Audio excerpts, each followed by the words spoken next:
Welcome back to Bala Tripura Sundari beautiful ankle cut and straight cut pants. So అందరికీ happy Navratri. నేను ఇప్పుడు బయలుదేరాను.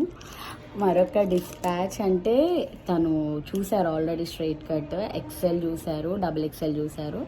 ఎక్సెల్ చూసి దాని తర్వాత డబుల్ ఎక్సెల్ కూడా ట్రై చేసి రెండిట్లో ఒకటి అంటే సైజ్ చూసుకొని పెస్ట్ సైజ్ ఒకసారి చెక్ చేసుకొని తీసుకుంటా అని చెప్పారనమాట. సో డిస్పాచ్కి బయలుదేరాను. అందరికీ హ్యాపీ నవరాత్రి. హోప్ ఎవ్రీవన్ అందరికీ ఆ దేవుడు ఆశీర్వాదం ఉండాలి. నవరాత్రి శక్తి. సో అందరికీ ఆ శక్తి ఉండాలి అండ్ మనస్ఫూర్తిగా అందరికీ మంచి జరగాలని కోరుకుంటున్నాను. So that's how the vlog is today. So this how the dispatch vibes today.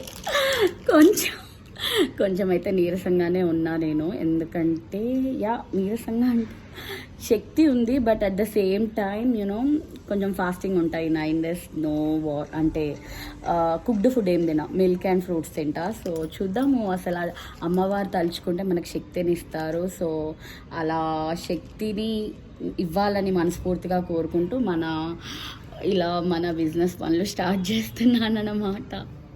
So ఇలా బయలుదేరుతున్నాను. That's how the vlog is today. మా పిన్ని వాళ్ళ ఇంటికి అన్నమాట. సో ఇప్పుడు లోపలికి వెళ్ళబోతున్నాను. వచ్చేసాం మన పిన్ని వాళ్ళ ఇంటికి, మా పిన్ని వాళ్ళ ఇంటికి అన్నమాట. మన యూట్యూబ్ ఛానల్ హాయ్ చెప్పింది. సో అందరికీ హ్యాపీ నవరాత్రి చెప్దామా? Happy Navratri everyone. సో మనం ఈ డిస్పాచ్ ఇచ్చేస్తున్నాము మా పిన్నికి. డిస్పాచ్ తీసేసుకో. డిస్పాచ్ ఇచ్చేస్తున్నాను. Thank you so much. ఇంకా ఆర్డర్స్ ఇవ్వాలి, ఓకేనా? పిన్ని నీకు నచ్చింది కదా, ఫ్యాబ్రిక్ బాగుంది కదా, ఫ్యాబ్రిక్ నచ్చింది పిన్నికి. That's how the vlog is today. వాయినం కూడా ఇచ్చింది అనమాట. వాయినం ఇక్కడ ఉంది రెడీగా. థ్యాంక్ యూ సో మచ్ పిన్ని, వాయినం ఇచ్చినందుకు కూడా. ఈ నవరాత్రి ఇలా జరుగుతుంది అన్నమాట.